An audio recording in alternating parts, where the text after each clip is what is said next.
strategies and concepts discussed are for educational purposes only and do not represent specific investment, tax, or estate planning advice.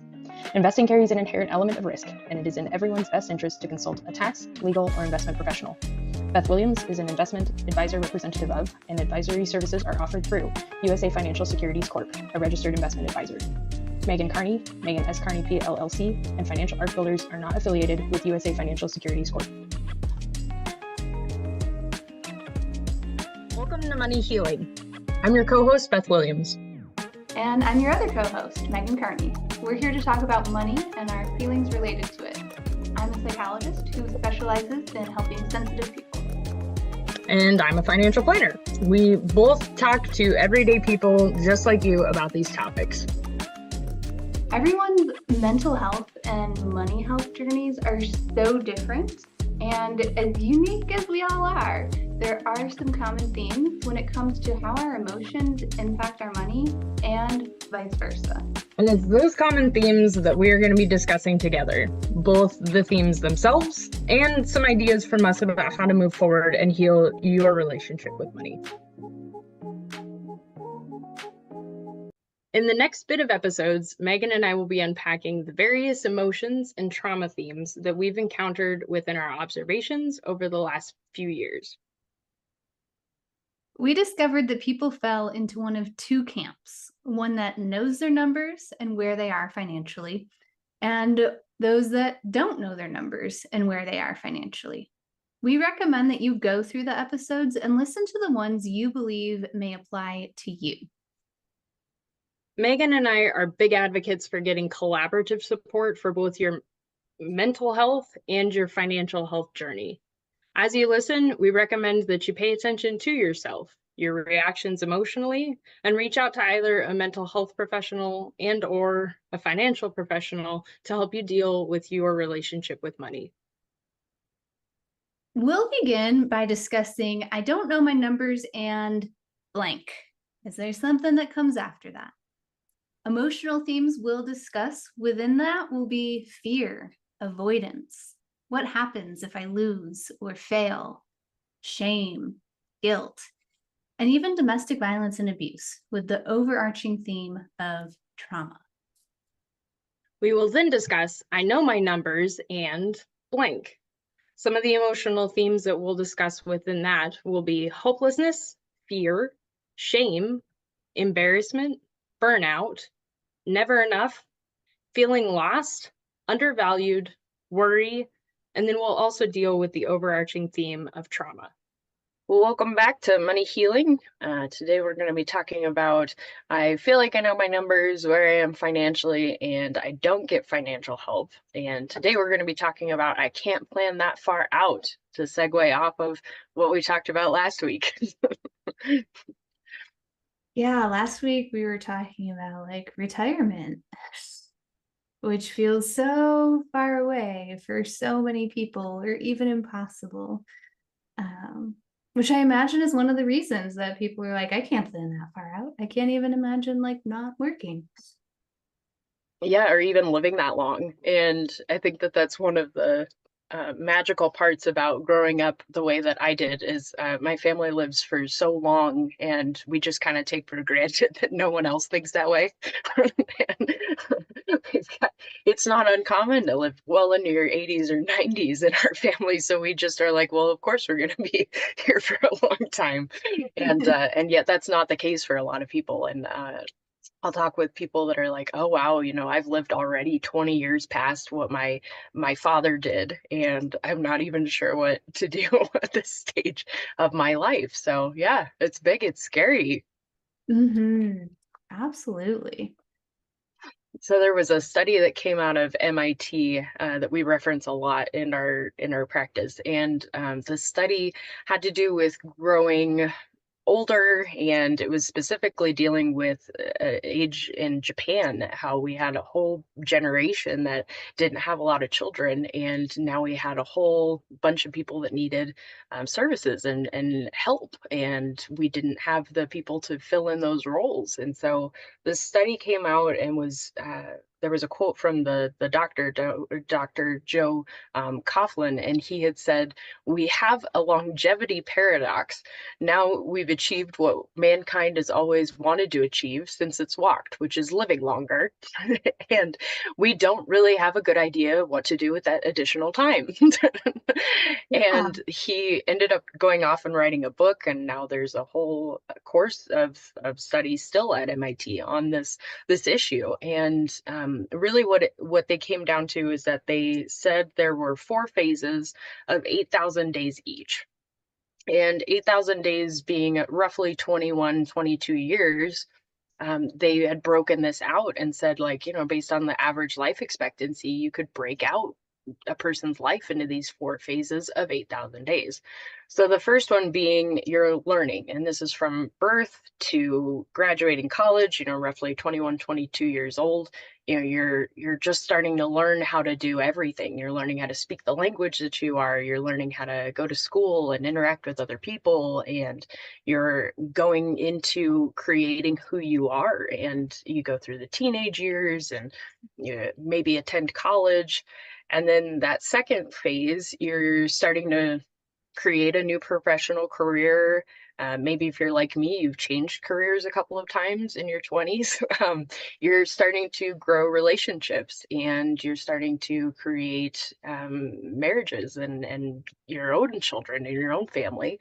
You're maybe becoming a homeowner through that period of time. And then you go into this third phase, and you're entering into your prime career days. This would be like roughly 60, 64 years old. You're in a great time of your career. Maybe you're starting to enjoy a higher income. Your own children are starting to go out and create their own lives, and maybe you welcome grandkids, and you're looking at retiring. And then that fourth phase, it's really funny. There's like golf, grandkids, travel, and I don't know what else to do with that time. And so there was really this whole portion of exploring, is what they called that phase, where they're like, there's a lot of different opportunities throughout this next phase. And we often will think about retirement as like, oh, I retired and then I live for 5 years and I die. And yet that's not the world that we're in today. And you can live an extra 8,000 days in retirement. And what does that actually look like? We're biting off more than we can chew, and trying to do too much too quickly, I think, is a really big problem when it comes to feeling so intimidated by this huge, time horizon. And so I think breaking it out into those 4 phases is really important, and just dealing with the financial issues that are in each phase is really an important portion of what we try to do, and not make it seem so scary and big. And even then, in those smaller phases, I mean, they're not small if you think about it, right? Like, you are taking a baby to legal drinking age and being a parent of a 10-year-old, almost 10-year-old, I like that. The days crawl, but the years fly. It's a long time. Each one of those phases, I'll hear something different, and from a financial standpoint. And one of the ones that I hear in that second and that third phase is like, I don't know if I'm doing enough, or if I'm doing too much, or if I'm sacrificing too much of today for tomorrow. And there's all kinds of different concerns that come up, and they're just going to be different. That second phase, when you're starting to build your own career, that's usually when I feel I'll hear, I feel like I have too much debt, or I'm living paycheck to paycheck. And really, you're consuming everything that's coming in. And so it's a really good reality check, I think, to just take a really big picture view and say, is this actually where we're at, or is it just the phase of life? Yeah. And I think the theme I'm hearing is just so much uncertainty about the future. Like we've said before, I don't have a crystal ball. You don't have a crystal ball. Nobody does. We don't really know what's going to happen. So that makes it really intimidating to try to plan that far out when we might be in like the second phase of life and saying like, I don't even know what things are going to be like in 5 years. Right. And we've talked about this in previous episodes where, just getting a feel for the client and what the client needs to do, for a long time period. And maybe we just need to do what this looks like in 5 years and reassess at that time. And maybe we need to do just 10 years and we don't need to look all the way out, 80 years or 40 years even. If that's too intimidating or that's just not maybe the conversation that we need to focus on right now. Mhm. I was looking up a quote earlier and I don't have it exactly right, but the essence of it is this idea that if you shoot for the moon, you're still going to land amongst the stars, even if you miss, right? And so to me, like having that uncertainty and knowing that we don't actually have control over everything, like that doesn't mean we can't plan. We can plan for the best or the worst, whichever way your brain looks at it. But, make our plan to land here. And even if we don't get way up here, we're probably going to get somewhere in the vicinity of it. And that's a lot better than if we had no plan at all. And I think that one of the things about planning is that it's not going to be perfect and we don't have a crystal ball and things change. But as we've talked about in previous episodes, and really the core of what we're trying to talk through is if you understand your values are going to remain pretty much the same. I mean, they could change in different priorities. You could understand them a little bit better, but the bulk of it, I think, is once you understand what it is that you value and then making the money match that it's not going to be as difficult maybe to try to say this is where I need to be from a dollar perspective versus looking at it from the values first.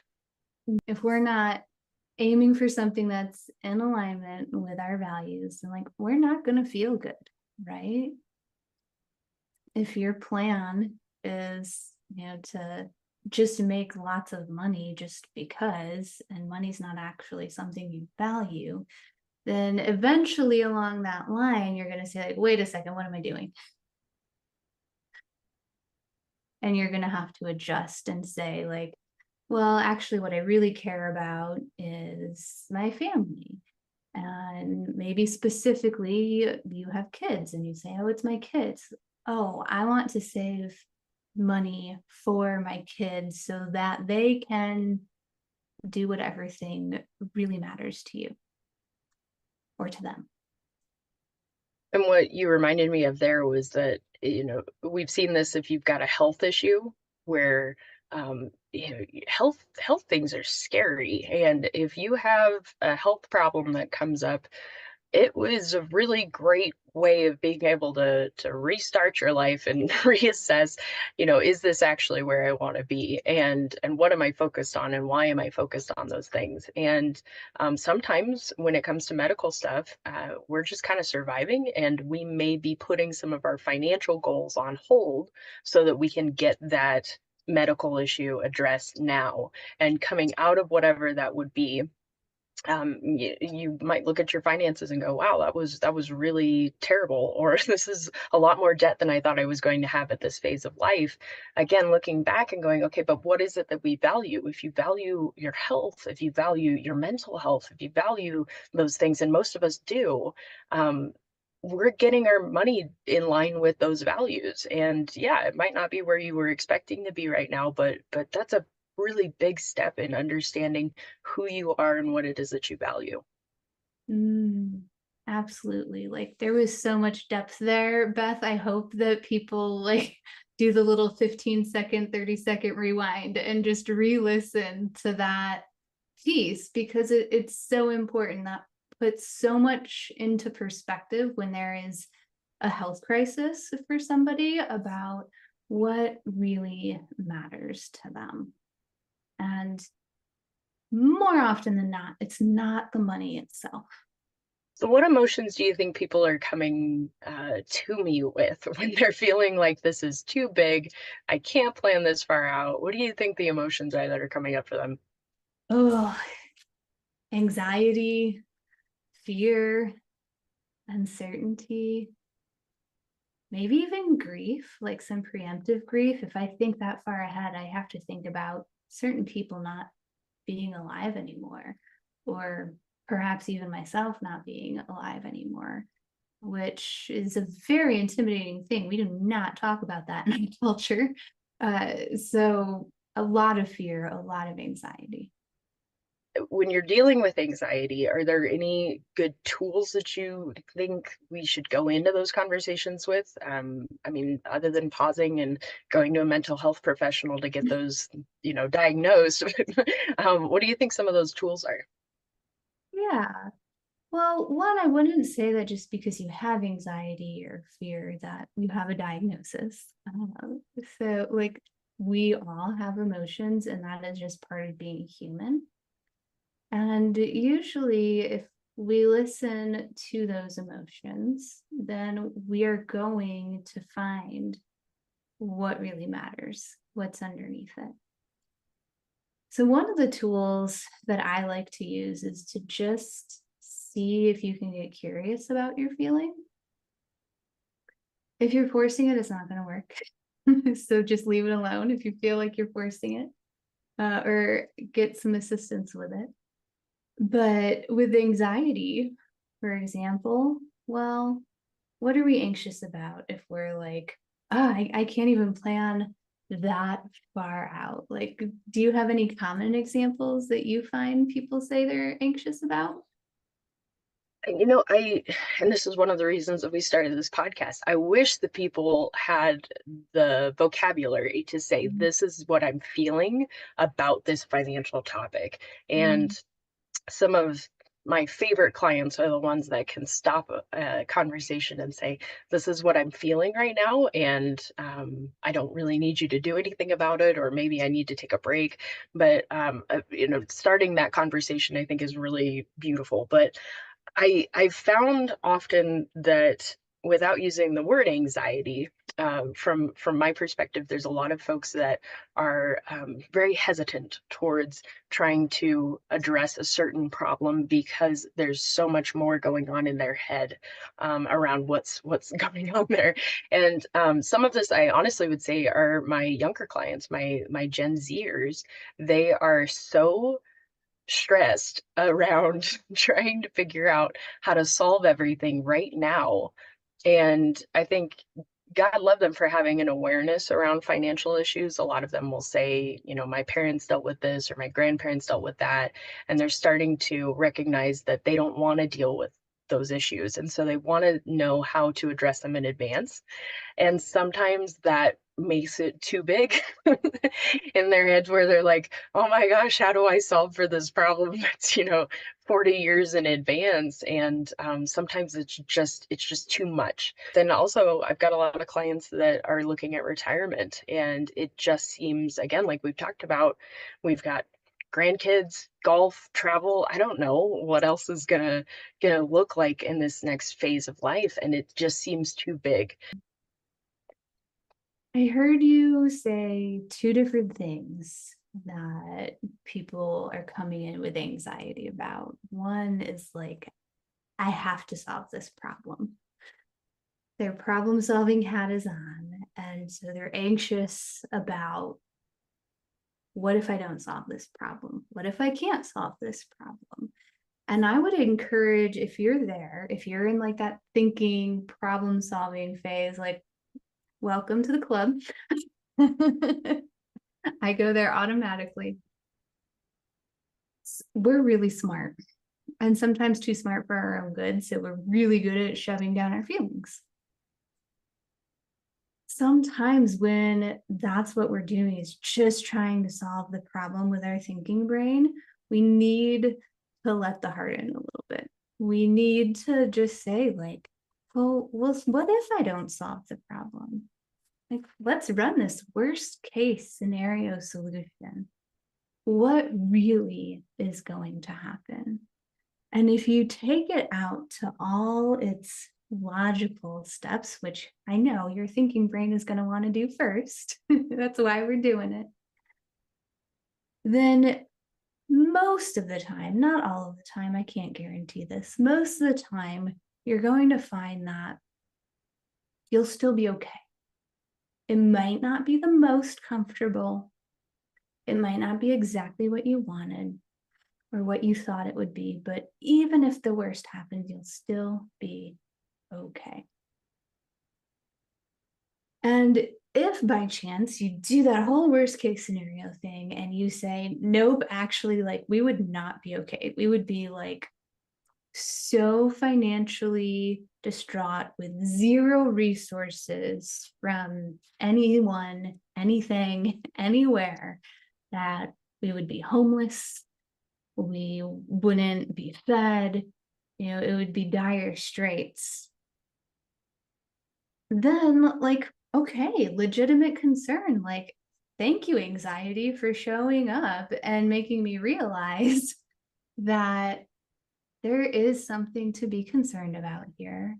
And maybe that's why it's so important that we talk to somebody else who doesn't have that anxiety, who can give us perspective.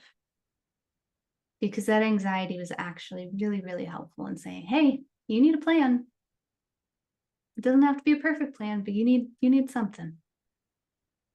The other thing I heard you say was the anxiety of like facing your own mortality, of end of life types of things. And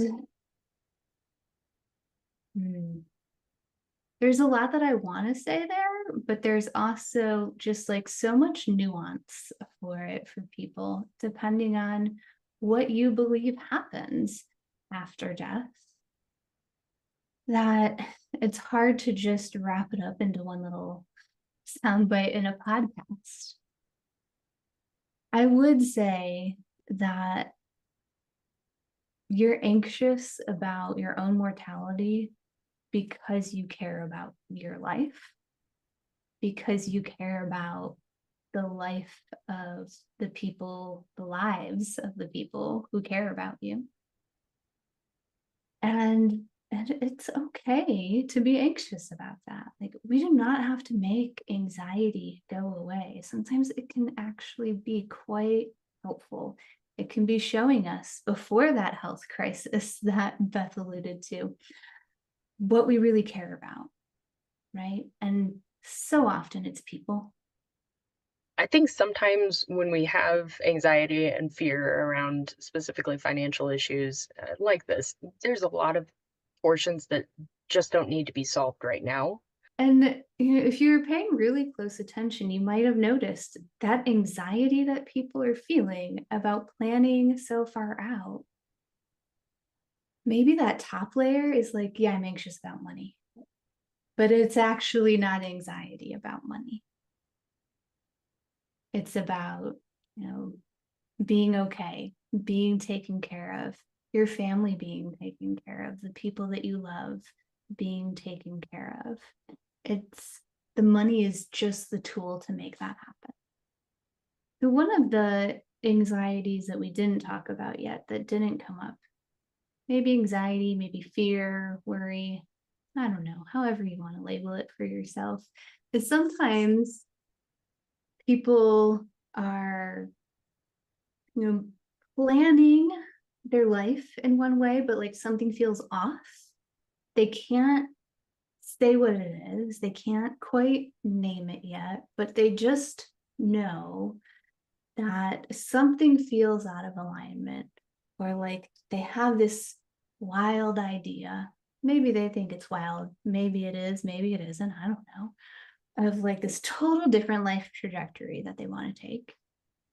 And if you're just talking to your financial planner about that, then you probably not even mentioned that there's this whole other path that you're considering. And so there's this like extra layer of anxiety and uncertainty of like, I can't plan that far out because I actually might want to turn left when this whole freaking time we have been talking about turning right.